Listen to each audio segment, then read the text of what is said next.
حضور نبی کریم صلی اللہ علیہ وآلہ وسلم نے ارشاد فرمایا، 9 قسم کے بوڑھے شخص ایسے ہیں جن سے اللہ تبارک و تعالی راضی اور خوش ہو جاتے ہیں اور ان کو مرتے وقت کلمہ پڑھنا نصیب فرماتے ہیں۔ وہ 9 قسم کے بوڑھے یہ ہیں۔ بسم اللہ الرحمن الرحیم۔ السلام علیکم ورحمۃ اللہ وبرکاتہ۔ پیارے ناظرین، بڑھاپا سے مراد ایک ایسا عمل ہے جس میں انسان کی عمر بڑھنے کے ساتھ ساتھ جسم اور دماغ میں تبدیلیاں رونما ہوتی ہیں۔ یہ ایک قدرتی عمل ہے جو زندگی کے ہر مرحلے میں ہوتا ہے، لیکن بڑھاپے میں یہ زیادہ نمایاں ہو جاتا ہے۔ اس میں جسمانی کمزوری، جلد کی لچک میں کمی، یادداشت میں کمی اور دیگر ذہنی اور جسمانی مسائل شامل ہو سکتے ہیں۔ بڑھاپے کی علامات میں شامل ہیں جسمانی تبدیلیاں، جلد کی لچک میں کمی، بالوں کا سفید ہونا یا گرنا، ہڈیوں اور جوڑوں میں کمزوری، بینائی اور سماعت میں کمی، دماغی تبدیلیاں، یادداشت میں کمی، توجہ مرکوز کرنے میں مشکل، سوچنے کی رفتار میں کمی، جذباتی تبدیلیاں، مزاج میں تبدیلی، ڈپریشن، اکیلاپن، سماجی تبدیلیاں جن میں سماجی سرگرمیوں میں کمی، دوستوں اور خاندان سے دوری۔ بڑھاپا ایک فطری عمل ہے، لیکن اس کے اثرات کو کم کرنے اور ایک صحت مند زندگی گزارنے کے لیے کئی طریقے موجود ہیں۔ ان میں صحت مند غذا، باقاعدگی سے ورزش، ذہنی سرگرمیوں میں مصروف رہنا اور سماجی تعلقات کو برقرار رکھنا شامل ہے۔ انسانی زندگی کے 3 حصے ہیں: بچپن، جوانی اور بڑھاپا۔ عموماً انسان کا بچپن کھیل کود میں گزر جاتا ہے۔ جوانی میں وہ کام کرتا ہے، کہتا ہے کہ مجھے کچھ بننا ہے، مجھے کچھ کرنا ہے، جبکہ بڑھاپے میں انسان مختلف بیماریوں اور جسم کی کمزوری کی وجہ سے بے بس ہو جاتا ہے۔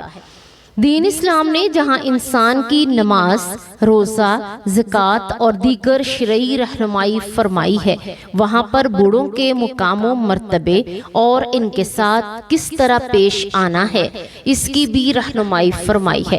ماں باپ کی خدمت عظمت کرنے کا حکم دیتے ہیں۔ ارشاد فرمایا ہے، تمہارے رب نے حکم دیا کہ اس کے سوائے کسی کی عبادت نہ کرو اور ماں باپ کے ساتھ اچھا سلوک کرو۔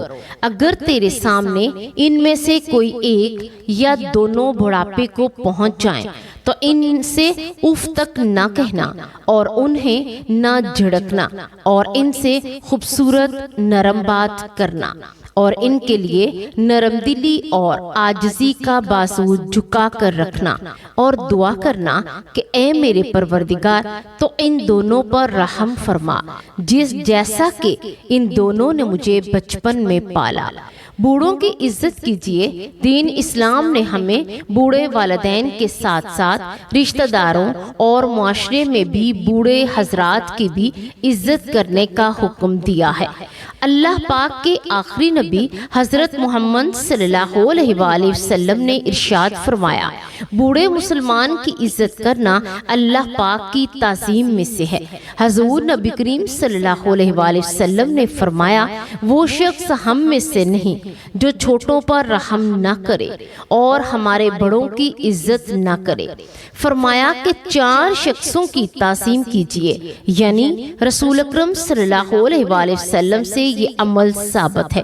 نمبر 1، عالم دین، یعنی وہ شخص جس نے اپنی زندگی کو طالب علم کے لیے وقف کر دیا، قرآن کی خاطر سفر کیا، دین کا علم حاصل کیا اور پھر اس کی اشاعت میں اپنا کردار ادا کیا، تو ایسا شخص نبی کریم صلی اللہ علیہ وآلہ وسلم کے نزدیک تعظیم اور عزت و احترام کے قابل ہے۔ نمبر 2، بوڑھا شخص یعنی کوئی مسلمان یا کوئی دوسرے مذہب سے تعلق رکھنے والا ایسا مرد ہے یا عورت کہ جس کا جسم بڑھاپے کی عمر کو پہنچ چکا ہے اور وہ اپنی زندگی گزارنے کے لیے دوسرے کے سہارے کا محتاج ہے، تو ایسا شخص نبی کریم صلی اللہ علیہ وآلہ وسلم کے نزدیک احترام اور عزت کے قابل ہے، اور اس معاملے میں مذہب کی بھی قید نہیں۔ خواہ وہ بوڑھا شخص کسی بھی مذہب سے تعلق رکھتا ہو تو مسلمانوں کے لیے انسانیت کی بنیاد پر اس کا احترام لازم ہے۔ حضرت اسماء بنت ابی بکر رضی اللہ تعالی عنہ بیان فرماتی ہیں، حضرت اسماء بنت ابی بکر رضی اللہ تعالی عنہ بیان فرماتی ہیں کہ نبی کریم صلی اللہ علیہ وآلہ وسلم کے زمانے میں صلح حدیبیہ کے بعد ان کی مشرکہ والدہ حضرت ابو بکر کی سابقہ بیوی مکہ مکرمہ سے مدینہ منورہ آئی۔ ان کی والدہ کا نام قتیلہ بن عبد العزیٰ تھا اور وہ اس وقت تک اسلام قبول نہیں کر چکی تھی جبکہ قتیلہ مدینے آئی تو وہ اپنے بیٹی حضرت اسماء رضی اللہ تعالی عنہ کے ساتھ کوئی تحائف لے کر آئی۔ یہ تحائف کپڑے اور دیگر اشیاء پر مشتمل تھے۔ حضرت اسماء رضی اللہ تعالی عنہا نے اپنی والدہ کی آمد اور تحائف کے معاملے میں تذبذب محسوس کیا کیونکہ ان کی والدہ مشرکہ تھی اور وہ دین اسلام پر نہیں تھی۔ اس لیے حضرت اسماء نے سوچا کہ کیا ان کی والدہ کے ساتھ اچھا سلوک کرنا اور ان کے تحائف قبول کرنا درست ہوگا۔ تذبذب کے سبب حضرت اسماء رضی اللہ تعالی عنہا نبی کریم صلی اللہ علیہ وآلہ وسلم کی خدمت میں حاضر ہوئی اور سوال کیا، یا رسول اللہ صلی اللہ علیہ وآلہ وسلم، میری والدہ مشرکہ ہے اور وہ میرے پاس آئی ہیں اور تحائف لائی ہیں، کیا میں ان کے ساتھ صلح رحمی یعنی رشتہ داری کا حق ادا کروں؟ تو نبی پاک صلی اللہ علیہ وآلہ وسلم نے ان کی بات سن کر ارشاد فرمایا، ہاں، اپنی والدہ کے ساتھ صلہ رحمی کرو اور ان کے حقوق ادا کرو۔ حضور اکرم صلی اللہ علیہ وآلہ وسلم کے اس فرمان سے یہ سبق ملتا ہے کہ والدین کے ساتھ حسن سلوک کرنا ایک بنیادی انسانی اور اسلامی فریضہ ہے، چاہے والدین مسلمان ہوں یا غیر مسلم۔ اسلام رشتہ داری اور صلہ رحمی کو بہت اہمیت دیتا ہے۔ اگر رشتہ دار دین اسلام پر نہ ہو تب بھی ان کے حقوق ادا کرنا ضروری ہے۔ تیسرا شخص جس کا احترام کرنے کے لیے حضور اکرم صلی اللہ علیہ وآلہ وسلم نے حکم دیا وہ حاکم وقت ہے، جبکہ چوتھا شخص انسان کا باپ ہے۔ بوڑھوں کو ترجیح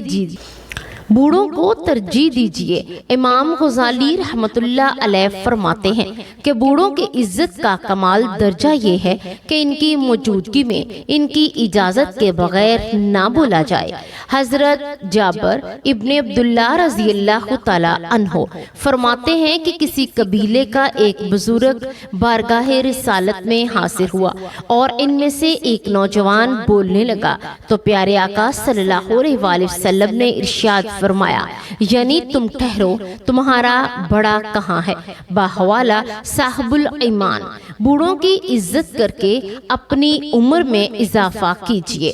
حضور اکرم صلی اللہ علیہ وآلہ وسلم فرماتے ہیں، جو نوجوان کسی بوڑھے شخص کی اس کی عمر کی وجہ سے عزت کرتا ہے تو اللہ پاک اس کے بڑھاپے کے وقت ایسے شخص کی عمر بڑھا دے گا جو بوڑھوں کی عزت کرے گا۔ باحوالہ ترمذی شریف۔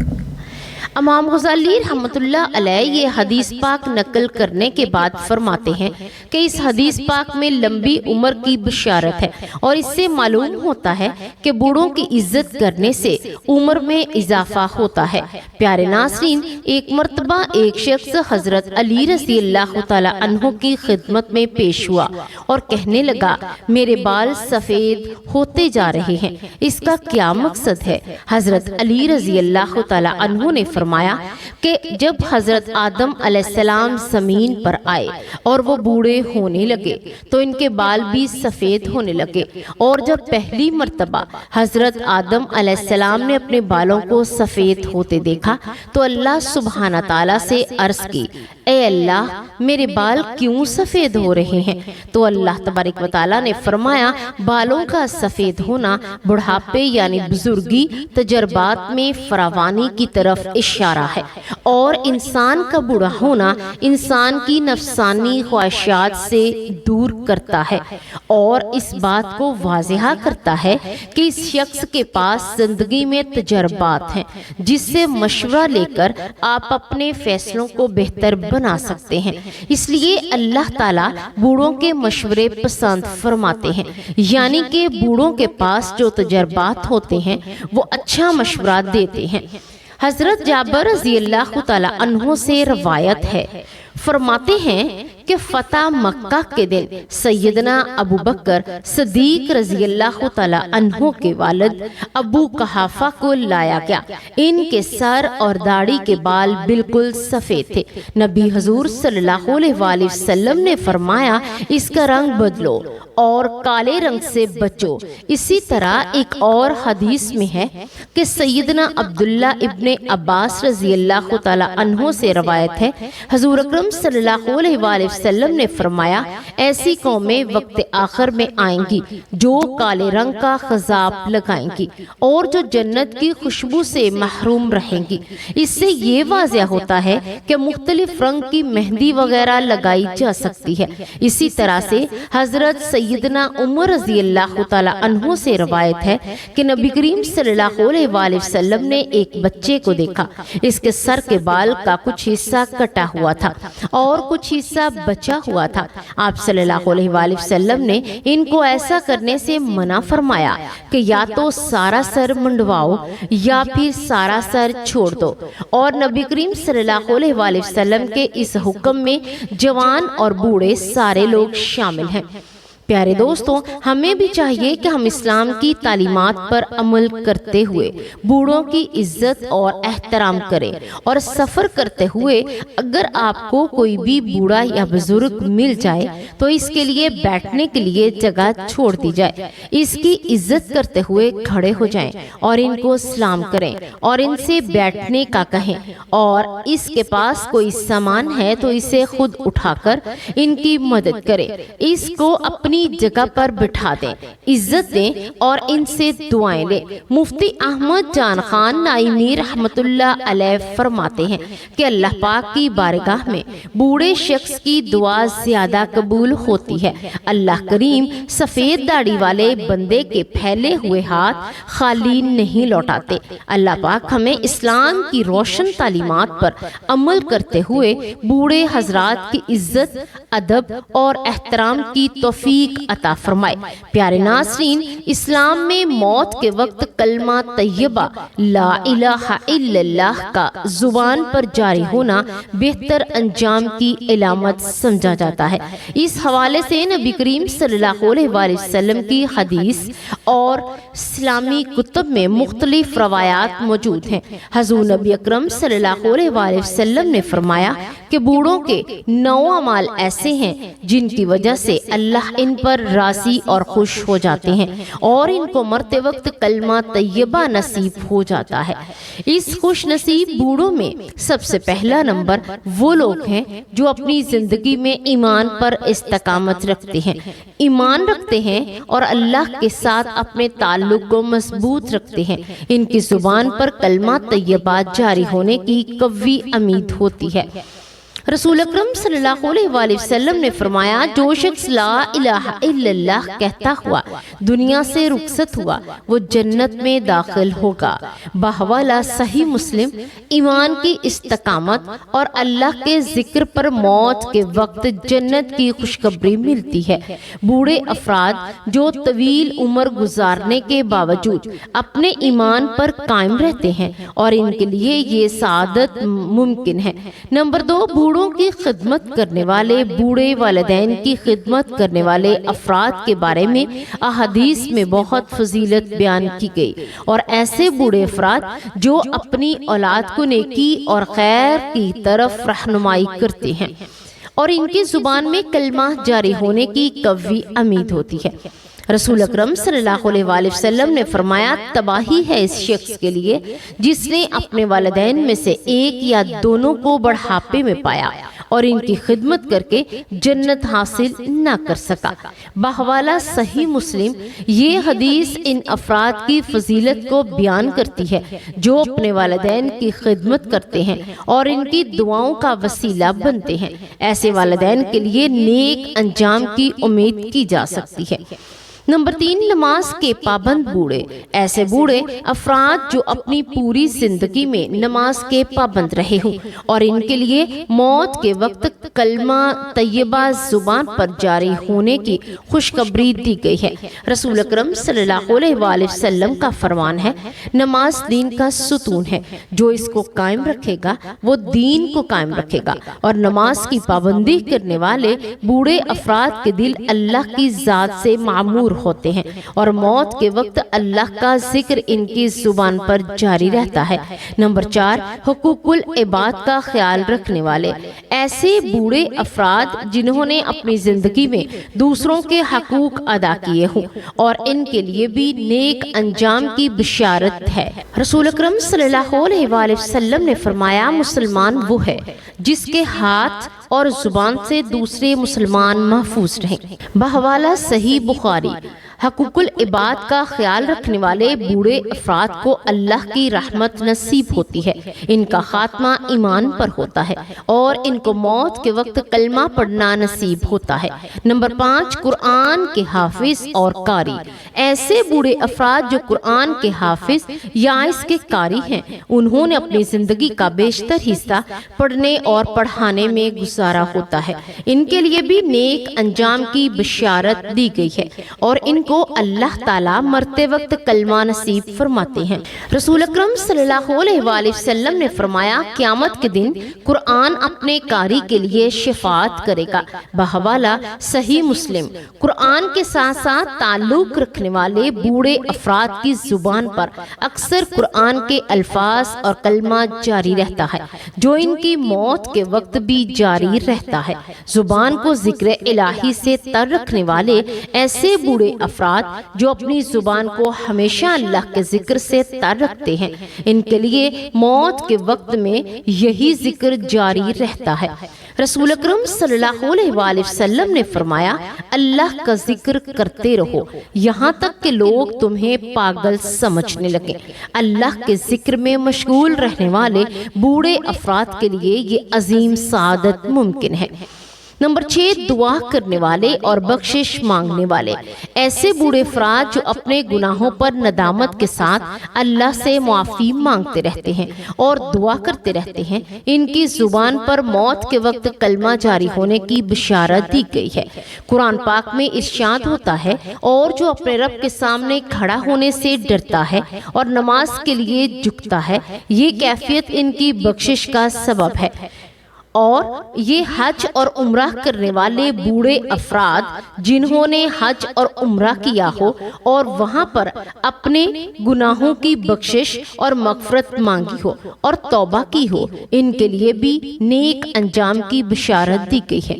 حضور اکرم صلی اللہ علیہ وآلہ وسلم نے فرمایا، مقبول حج عمرہ جنت کی بشارت ہے۔ بحوالہ صحیح بخاری۔ نمبر 9، نیک اولاد چھوڑنے والے۔ ایسے بوڑھے افراد جنہوں نے اپنی اولاد کو دین کی تربیت دی، نیکی کے راستے پر چلایا، ان کے لیے موت کے وقت اللہ کی رحمت کی بشارت ہے۔ رسول اکرم صلی اللہ علیہ وآلہ وسلم نے فرمایا، جب انسان فوت ہو جاتا ہے تو اس کے اعمال کا سلسلہ منقطع ہو جاتا ہے سوائے 3 چیزوں کے، صدقہ جاریہ، علم جس سے فائدہ اٹھایا جائے، اور نیک اولاد جو ان کے لیے دعائے خیر کرے۔ موت کے وقت کلمہ طیبہ کا جاری ہونا اللہ کی ایک عظیم نعمت اور بندے کے نیک اعمال کا ثمر ہے۔ مذکورہ صفات اور اعمال ایسے بوڑھے افراد کو اس سعادت کا مستحق بناتے ہیں۔ ہمیں چاہیے کہ ہم ان اعمال کو اپنی زندگی کا حصہ بنا لیں اور بڑھاپے میں اللہ کی رحمت کے طلبگار رہیں۔ پیارے ناظرین، بڑھاپا انسان کی زندگی کا وہ مرحلہ ہے جب طاقتیں کمزور پڑ جاتی ہیں، جسمانی قوت جواب دے جاتی ہے اور دنیاوی دلچسپیوں کی جگہ آخرت کی فکر بڑھ جاتی ہے۔ یہی وہ وقت ہے جب بندہ اپنے گزرے ہوئے اعمال پر غور کرتا ہے اور دل چاہتا ہے کہ کاش زندگی نیک اعمال میں گزارتا۔ اس لیے بڑھاپا دراصل اللہ کی طرف پلٹنے اور توبہ کرنے کا بہترین موقع ہے، کیونکہ رسول اکرم صلی اللہ علیہ وآلہ وسلم نے فرمایا، اللہ تعالیٰ اس بندے کو بہت پسند فرماتے ہیں جو اپنی جوانی میں بھی عبادت کرے اور بڑھاپے میں بھی اللہ کے حضور جھک جائے۔ بڑھاپے کے نیک اعمال میں سب سے پہلے نماز کی پابندی آتی ہے، کیونکہ یہ ایمان کی علامت اور آخرت کی کامیابی کی کنجی ہے۔ اسی طرح قرآن کی تلاوت اور ذکر الہی میں دل لگانا بڑھاپے کو نورانی بناتا ہے۔ اس عمر میں صدقہ خیرات کرنا، یتیموں، مسکینوں اور محتاجوں کی مدد کرنا آخرت کے خزانے جمع کرنے کا بہترین ذریعہ ہے۔ اس لیے یہ وقت ذکر الہی، تسبیحات، سبحان اللہ، الحمدللہ، اللہ اکبر اور لا الہ الا اللہ کی کثرت کا ہے، تاکہ زبان ذکر سے تر رہے اور دل ایمان کی روشنی سے آباد ہو۔ بڑھاپے میں اپنے گزرے ہوئے گناہوں پر شرمندگی کے ساتھ توبہ کرنی چاہیے اور دوسروں کے حقوق ادا کرنا بھی ضروری ہے، کیونکہ اگر بندہ اللہ کے پاس حقوق العباد کے بوجھ کے ساتھ گیا تو کامیاب نہ ہو سکے گا۔ والدین کے لیے بڑھاپے میں اولاد کی اصلاح اور ان کے لیے دعاؤں کا بہترین وقت ہے۔ بڑھاپا ہمیں یہ سبق دیتا ہے کہ دنیا کے دھوکے میں نہ پڑیں، بلکہ اپنی آخرت کو سنواریں، اپنے رب سے لو لگائیں، اس کی رحمت پر بھروسہ کریں اور اپنے ہر لمحہ کو نیک اعمال میں گزاریں، تاکہ موت کے وقت فرشتے ہمیں خوشخبری دے دیں کہ اے پاکیزہ روح، اپنے رب کی طرف لوٹ چل، تو اس حال میں کہ تجھ سے اللہ راضی ہے اور تو اس سے راضی ہے۔ پیارے ناظرین، یہ تھی ہماری آج کی ویڈیو۔ اگر ہماری آج کی معلوماتی ویڈیو آپ کو اچھی لگی ہو تو آپ اسے لائک کریں، دوستوں میں شیئر کریں اور چینل کو سبسکرائب ضرور کریں۔ اللہ تبارک و تعالیٰ سے دعا ہے کہ اللہ تبارک و تعالیٰ ہمیں نیکی کی بات سننے، سمجھنے اور اس پر عمل کرنے کی توفیق عطا فرمائے۔ آمین ثم آمین۔